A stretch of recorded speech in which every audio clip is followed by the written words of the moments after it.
नमस्कार दोस्तों, मैं विनय दुबे मुंबई से। मनीष कश्यप की स्थिति इस समय क्या है, मनीष कश्यप का भविष्य क्या होने वाला है, और सोशल मीडिया पे जो सबसे ज़्यादा पूछा जाने वाला सवाल है कि मनीष कश्यप आखिर जेल से कब छूटेगा। पुलिस जांच में मनीष कश्यप के खिलाफ क्या सबूत मिले हैं, भविष्य में मनीष कश्यप के ऊपर क्या कार्रवाइयाँ हो सकती हैं, ये सारे सवालों के जवाब आपको इस वीडियो में देखने के लिए मिल जाएंगे। लेकिन शुरुआत करेंगे उस कांड से जिसकी वजह से मनीष कश्यप का नाम चर्चा में आया। तमिलनाडु में बिहारियों के ऊपर हो रहे अत्याचार और फर्जी वीडियो कांड के अंदर मनीष कश्यप का चेहरा सबके सामने आया।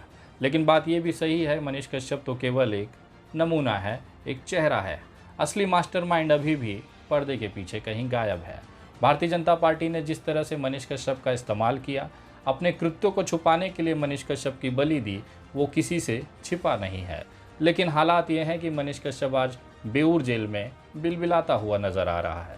पहले दिन की रिमांड से लेकर अभी तक लगातार पुलिस अधिकारियों को पैर पकड़ना, प्रार्थना करना और अपने ऊपर दया की भीख मांगता हुआ ये इंसान दिखाई दे रहा है। लेकिन सबसे बड़े सवाल ये थे कि आखिर मनीष कश्यप ने ये सारी चीज़ें की क्यों। दो बड़े सवाल आज भी इस चीज़ को लेकर प्रश्न चिन्ह खड़ा करते हैं। पहला, अगर मनीष कश्यप ने कोई गलत कार्य नहीं किया था, मनीष कश्यप तमिलनाडु के अंदर बिहारियों को मारपीट की असलियत को दिखाने की कोशिश कर रहा था, मनीष कश्यप के अंदर कोई चोर नहीं था, तो वो बिहार छोड़कर भागा क्यों? आखिर पुलिस को क्यों कुर्की करनी पड़ी और बाद में मनीष कश्यप को सरेंडर करना पड़ा? लेकिन दूसरा सबसे बड़ा चौंकाने वाला तथ्य यह है कि अभी तक मनीष कश्यप ने अपना फ़ोन, अपना मोबाइल पुलिस के हवाले नहीं किया है। वो लगातार रिमांड के दौरान पुलिस को गुमराह करता रहा। वो बताता रहा कि उसका फ़ोन नोएडा के ऑफिस पे है, वहाँ के घरों में है। पुलिस ने जब छापेमारी की तो वहाँ पर उनको कोई भी मोबाइल नहीं मिला। लेकिन बड़ा सवाल ये था कि मनीष कश्यप ने आखिर पुलिस से अपना मोबाइल क्यों छुपाया हुआ है। अभी भी आज तक की जो सूचना आई है उसमें अभी तक मोबाइल को बराबंद नहीं किया गया है। देश ये जानना चाहता है, ख़ासतौर पर बिहार के वो लोग जानना चाहते हैं जो मनीष कश्यप को समर्थन करते हैं कि मनीष भैया ने तो कुछ गलत किया नहीं है। मनीष भैया बिहारियों की आवाज़ थे, मनीष भैया मजदूरों की आवाज़ थे। तमिलनाडु के अत्याचारों के खिलाफ इकलौता ये इंसान खड़ा रहा। तो मेरे भैया एक बात बताओ, जब इतना सारा अच्छा पुण्य का काम किए हो तो मोबाइल छुपाने की ज़रूरत क्या है? मोबाइल में से कौन से राज हैं जो मनीष कश्यप पुलिस के हत्थे नहीं चढ़ने देना चाहता? यही सबसे बड़ा चोर के दाढ़ी में तिनका वाला सवाल है। आखिर मनीष कश्यप इतना अच्छा था, सारे लोगों की भले की बात करता था, मजदूरों की आवाज़ उठा रहा था, तमिलनाडु की हकीकत को देश तक पहुंचाया, तो बिहार छोड़कर भागना, मोबाइल छुपाना और इसके अकाउंटों में इस तरह के आर्थिक लेन देन करना, ये कहीं ना कहीं संदेह पैदा करता है कि क्या वाकई में तमिलनाडु और बिहार के लोगों की लाशें बिछाकर ये अपनी टीआरपी और राजनीति चमका रहा था। क्योंकि पुलिस जांच में जो चीज़ें सामने आई हैं वो चौंकाने वाली हैं। बहुत सारे लोगों को पता ही नहीं है कि पुलिस की जांच में मनीष कश्यप के खिलाफ क्या क्या तथ्य मिले। जब मनीष कश्यप के कार्यालय पर छापा मारा गया तो वहां पर से कुछ डायरियां मिली, कुछ ऐसे हार्ड डिस्क मिले, कुछ मेमोरी कार्ड्स मिली। जब उसे खंगाला गया तो उसमें यह स्पष्ट हो गया कि आर्टिफिशियल तरीके से, कृत्रिम तरीके से मजदूरों के लिए एक पूरा प्रोपोगेंडा तैयार करने के लिए वीडियो रिकॉर्डिंग्स और पूरी चीज़ों का अरेंजमेंट मनीष कश्यप कर रहा था। इस पूरी प्रक्रिया में एक साथी इसका बड़ा योगदान दे रहा था। उसका नाम था नागेश कश्यप उर्फ नागेश सम्राट। जी हाँ, ये वही अपराधी है जो लगातार अलग अलग कृत्यों में जेल जा चुका है। चाहे कश्मीर के लोगों की पिटाई का मसला हो, उस समय भी ये जेल गया था। चाहे सीए एनआरसी के दौरान जो सीए प्रोटेस्टर थे, जो मुस्लिम लोग थे, उनके ऊपर अंधाधुंध गोलियां इस इंसान ने चलाई, जिसमें कि एक व्यक्ति की जान चली गई, एक व्यक्ति को गोली लगी थी, वो अपना इलाज करा रहा है। उस जुर्म में भी नागेश सम्राट जेल गया था। तो ऐसे धुरंधरी लोगों का पूरा ग्रुप है, तो ऐसी चीज़ें होनी लाजमी है। इन दोनों ने मिलकर ये पूरा षड्यंत्र रचा। पुलिस को ये पता चला कि इनके कंपनी में, सच तक न्यूज़ में, जो कर्मचारी 8 से 10 हज़ार रुपये की नौकरी पे काम कर रहे थे, उनके अकाउंटों में, पर्सनल अकाउंटों में, सेविंग अकाउंटों में लाखों रुपए भेजे गए और वापस कैश विड्रॉ कर लिया गया। ये क्यों किया गया? इन्होंने अपनी कंपनी को हमेशा से लॉस में दिखाया और सैलरी 40-40 लाख रुपए तक ली। कहीं ना कहीं टैक्स बचाना, लोगों को गुमराह करना, जो भोले भाले कर्मचारी थे उनके अकाउंटों में पैसा डालकर उनको भी आर्थिक अपराध में संलिप्त करना, ये सारी चीज़ें इसके बैंक अकाउंटों से मिली हैं। इनके एक दूसरे डायरेक्टर हैं मनी द्विवेदी जी, जो उनको भी अभी 2 दिन पहले ही गिरफ्तार किया गया है। उनके अकाउंटों, उनके बैंक की डायरियाँ और सारी चीज़ें खंगाली जा रही हैं। बहुत सारे ऐसे आर्थिक अपराध इनके अकाउंटों में मिले हैं। सबसे बड़ा अपराध था टैक्स चोरी का। इनके बैंक अकाउंटों में ये पता चला है कि सन 2021 के बाद से इन्होंने कोई भी इनकम टैक्स का आयकर नहीं भरा है। न इनकी कंपनी का बैलेंस शीट जमा किया गया है, न ये बताया गया है कि इनके पास कितने पैसे आए हैं, वो पैसे किस सोर्स से आए हैं और कहाँ पे इन्होंने खर्चा किया है। एक डायरी मिली है जिसमें बहुत सारे कोचिंग संस्थानों के लेन देन की एंट्री रखी गई है। लाखों रुपए का हिसाब उसमें बेनामी है। बेनामी मतलब समझते हैं ना, काला धन। जो इंसान लगातार अपनी वीडियो में भ्रष्टाचार मिटाने, लोगों को एकदम बढ़िया राष्ट्र बनाने, बिहार को नंबर 1 बनाने की बात करता था, दरअसल वो एक आयकर चोर है।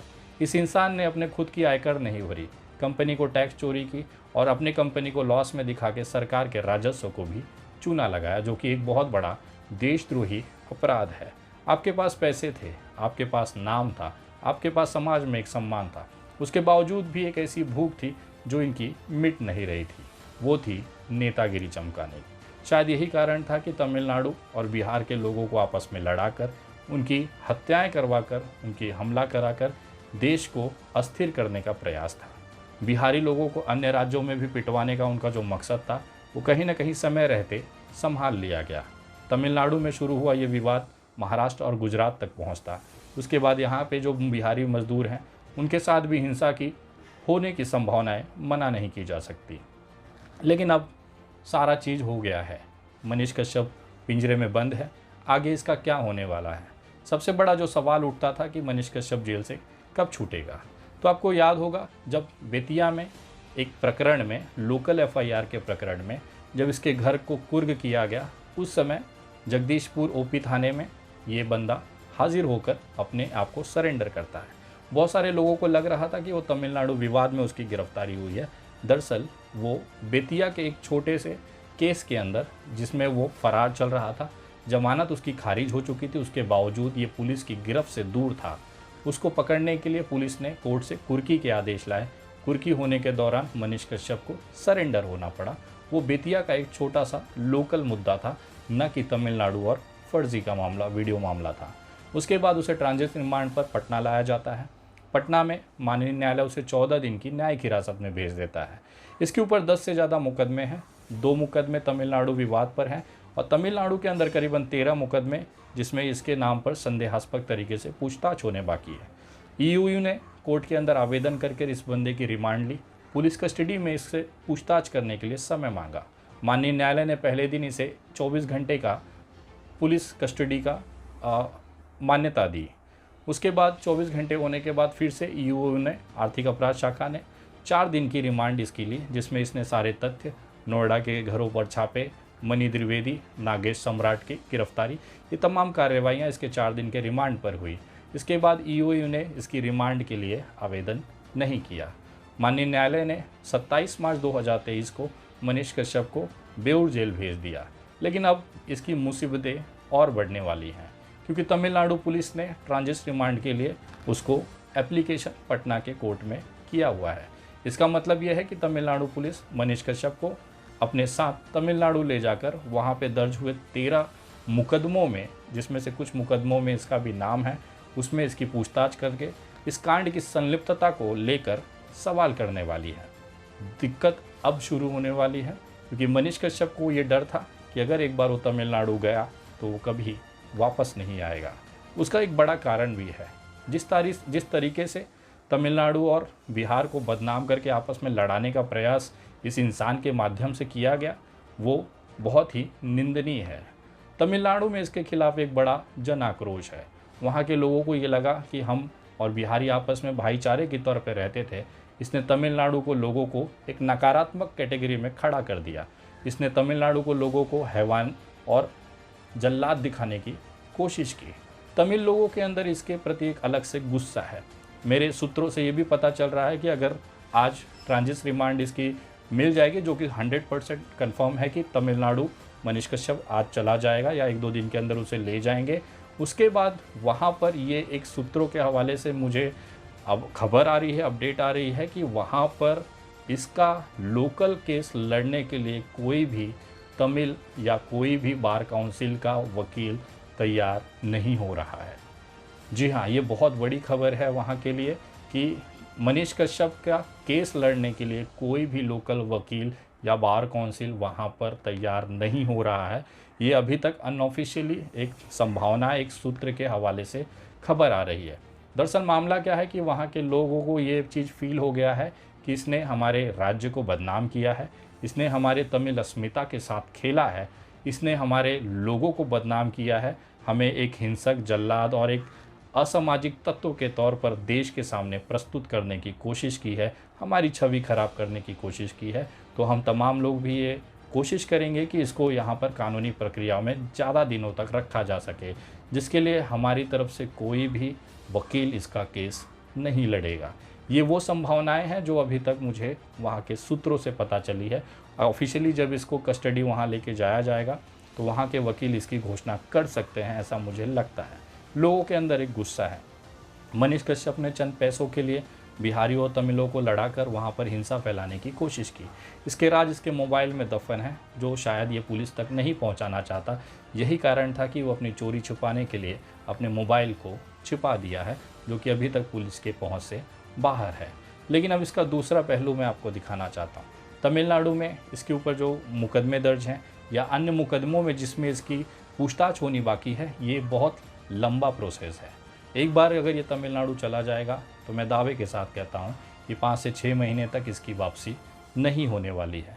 उसके बाद बिहार के अंदर जो 10 मुकदमे हैं, जो लगातार इसमें चार्जशीट हैं, कुछ में इसकी संज्ञान और इसकी विवेचना चल रही है, उन तमाम केसों में भी लगातार रफ्तार मिलेगी और उस पर भी आरोप तय होने शुरू होंगे। लेकिन इन सारी चीज़ों के बीच में मामला ये है कि इसको जमानत नहीं मिलने वाली है। 10 में से अगर 9 केसों में भी इसको जमानत मिल जाए और अगर एक में नहीं मिल रही है तो भी ये लगातार कुछ दिनों तक या पूरे ट्रायल तक जेल में रहने वाला है। इसका भविष्य जो है अब जेल की अंधकार कोठियों में है। जो ये कहता था कि 180 दिन में मैं सरकार गिरा दूंगा, अब मुझे ये नहीं लग रहा है कि 180 दिन में ये बाहर भी आ सकेगा। लेकिन तमिलनाडु के हालात बहुत ही गंभीर हैं, दयनीय होने वाले हैं। एक तो लोगों को उसके प्रति गुस्सा, दूसरा वहाँ की अस्मिता का सवाल लेकर इसने जो एक बड़ा सवाल तमिलनाडु पे खड़ा किया है, उसका भी एक गुस्सा लोग अपनी तरफ से इस पर निकालेंगे। सारी यंत्रणाएं तमिलनाडु की तमिलों की है, जज, लोकल पुलिस, वहाँ के स्थानिक लोग, ये तमाम मिलकर इसे कोशिश करेंगे कि मनीष कश्यप को कड़ी से कड़ी सज़ा दी जाए। दूसरा, वहाँ पर भाषीय जो अंतर है उसको लेकर भी एक टकराव हमेशा से रहा है, चाहे महाराष्ट्र हो, चाहे गुजरात हो, चाहे तमिलनाडु हो, चाहे साउथ का कोई इलाका हो। वहाँ पर हिंदी भाषी को लेकर एक अलग से परसेप्शन बनाया गया है, उसका भी एक खामियाजा मनीष कश्यप को भुगतना पड़ेगा। लेकिन ये सारे दौर के दौरान ये सारा किया हुआ, इसका बोया हुआ वही खेती है जो ये काट रहा है। आप लोगों को याद होगा आर्यन मामले में, जो कि शाहरुख खान का लड़का है, उसको फर्जी ड्रग्स मामले में गिरफ्तार किया गया था। ये अपना माइक और तामझाम लेके मुंबई पहुंच गया। शाहरुख खान के घर के बाहर बड़ी बड़ी बकचोदी ये कर रहा था। ये कह रहा था कि अब आर्यन खान को सड़ा दिया जाएगा, मन्नत बिकने की कगार पे होगी और शाहरुख खान कटोरा लेकर भीख मांगेगा। आज चीज़ें पलट गई। उस दौरान जब आर्यन खान को जेल में रखा गया, करीबन महीने भर वो जेल में रहा, एक वीडियो या एक ऐसी फ़ोटो मीडिया के सामने नहीं आई कि जब आर्यन खान रोता हुआ दिख रहा था। लेकिन मनीष कश्यप के हालात ये हैं कि पहले दिन जैसे ही उसे पुलिस की गाड़ी में बिठाया जाता है, वो रोता हुआ दिखाई देता है। कहीं ना कहीं ये जो ऊपर वाले की लाठी है, उसका पहला डंडा इसके ऊपर चला है। एक बेगुनाह इंसान को, जिसको बाद में कोर्ट ने बाइज्जत बरी कर दिया, आर्यन खान को लेकर इसने बहुत बड़ा प्रोपोगेंडा चलाया। इसने सोचा कि तमिलनाडु और बिहारी विवाद में भी ऐसा ही प्रोपोगेंडा चलाकर लोगों की सिंपैथी ले सकता है, क्योंकि एक ये इंसान जो है वो मुस्लिम विरोधी रहा है। इसके दिमाग में हमेशा से मुसलमानों के प्रति नफरत रही है। इसका एक अंदाज़ा और हमें देखने को मिला था जब ये दुमका में अंकिता सिंह मामले में वहाँ पर पहुँचा था। इसने कहा था कि कोई तो ऐसा झारखंड में मर्द पुलिस वाला होगा जो शाहरुख का इनकाउंटर कर देगा। इसने ये भी दावा किया था कि शाहरुख को हमारे हवाले कर दिया जाए, पूरी बॉडी तो नहीं, कम से कम थोड़ा हाथ का हिस्सा ही हम उसे पेट्रोल डालकर जलाना चाहते थे। आज देखिए ऊपर वाले ने क्या किया। जिस शाहरुख को लेकर ये इतना बड़ा वहाँ पर माहौल तैयार कर रहा था, आज कोर्ट के अंदर उसके प्रति शाहरुख के खिलाफ एक भी चश्मदीद गवाह नहीं बना। शाहरुख का आज हालात है कि उसको जमानत के लिए अब वो आवेदन करके बहुत जल्द जेल से बाहर आ सकता है। किसी भी पुलिस जांच में उसके खिलाफ कोई भी तथ्य, उसके खिलाफ कोई भी चश्मदीद गवाह नहीं मिला है। आज उसका जो फ़ायदा है वो शाहरुख को मिल रहा है। लेकिन जिसने शाहरुख को जलाने की बात की, इनकाउंटर की बात की, आज वो खुद पुलिस की गिरफ्त में है और तमिलनाडु पुलिस से बचने के लिए भगवान से प्रार्थना कर रहा है। लेकिन इस बीच के दौरान मनीष कश्यप ने जो अपना एक षड्यंत्र, पूरा जो जाल बुना था, अब उसके लोग भी इसमें गिरफ्त में आ रहे हैं। मुझे सूत्रों से पता चला है कि बिहार पुलिस ने करीबन 50 से ज़्यादा ऐसे यूट्यूब चैनलों की लिस्ट बनाई है।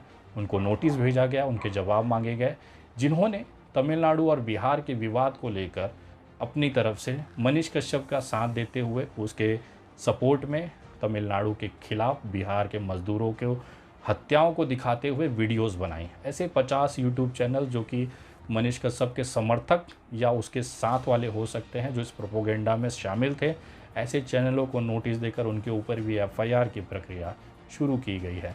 बहुत सारे चैनलों को बंद कर दिया जाएगा। उम्मीद करता हूं कि बिहार पुलिस मनीष कश्यप के उन तमाम चैनलों को भी, जो कि नफ़रत बांटने में सबसे बड़ा योगदान रखते थे, उसे भी बंद करने का मेरा जो ईमेल है, मैंने जो ऑलरेडी बिहार पुलिस को भेजा है, उसे संज्ञान में लेकर इसके चैनल को बंद करने का कार्य भी करेगी। लेकिन जिस तरह से बिहार पुलिस ने तत्परता दिखाते हुए बिहार और तमिलनाडु को आपस में लड़ने से बचाया है, उस तमाम पुलिस अधिकारों, बिहार पुलिस के इस प्रयास को विनय दुबे के साथ पूरा देश सैल्यूट करता है। मनीष कश्यप जैसे लोग समाज का कैंसर हैं। ऐसे लोग नहीं चाहते कि देश और जो आपसी भाईचारा है वो बना रहे। कारण केवल अपनी एक अंदर की भूख, चाहे वो पैसे को हो, चाहे वो बड़ा नेता बनने की। जिन लोगों के दिमाग में मनीष कश्यप के लिए ये गलत फहमियाँ पल रही हैं कि जेल का ताला टूटेगा, मनीष कश्यप हमारा साला छूटेगा, तो ये गलत फहमी ना पाले। बहुत लंबा समय अभी मनीष कश्यप को जेल में छूटना रहना है। इसके साथ ही तमिलनाडु में भी हमारे शिकंजे जो हैं हम कस रहे हैं। हम चाहते हैं कि तमिलनाडु में मनीष कश्यप की अच्छी सी सेवा हो। वहाँ के लोकल अथॉरिटी से निशांत वर्मा जी पर्सनली जाकर मिल रहे हैं। वहाँ पर भी यूएपीए लगाने के लिए तमिलनाडु सरकार से हम एक आवेदन बहुत जल्द करने वाले हैं। लेकिन एक सारी चीज़ों के बीच में मैं बताना चाहता हूँ, आप नफ़रत फैलाते रहिए, हम आपके पीछे डंडा करते रहेंगे, क्योंकि हमारे पास संविधान की ताकत है और तुम्हारे पास जिसकी ताकत है वो बुरे वक्त में तुम्हारा साथ छोड़कर भाग जाता है। यही उसका इतिहास रहा है, चाहे अंग्रेज़ों के ज़माने से 2023 तक उठा कर देख लीजिए। अगली वीडियो बहुत जल्द। बहुत जानकारी आपको सही लगी हो तो इसे शेयर करें, बिहार के हर मोबाइल तक ज़रूर पहुंचाएं। कुछ लोगों को गलतफहमी है कि मनीष कश्यप एक बहुत अच्छा इंसान है, लोगों की आवाज़ उठाता है, तो वो अपना भ्रम इससे दूर कर सकते हैं। क्योंकि एक अपने शिक्षक को मारना, बुज़ुर्ग शिक्षक को मारना, उसकी पत्नी का ब्लाउज फाड़ना, एक पुलिस अधिकारी श्री राम सिंह की हत्या करने का प्रयास करना, वो इंसान हमेशा से आदतन अपराधी रहा है। वो समाज में कभी भी अच्छा कर ही नहीं सकता है। अगर कर रहा होता तो आज इस तरह से बिलबिला नहीं रहा होता, माफ़ी नहीं मांग रहा होता। वीडियो को शेयर करें, कमेंट करके अपनी राय ज़रूर बताएं। अगली वीडियो बहुत जल्द। तब तक जय हिंद, जय महाराष्ट्र।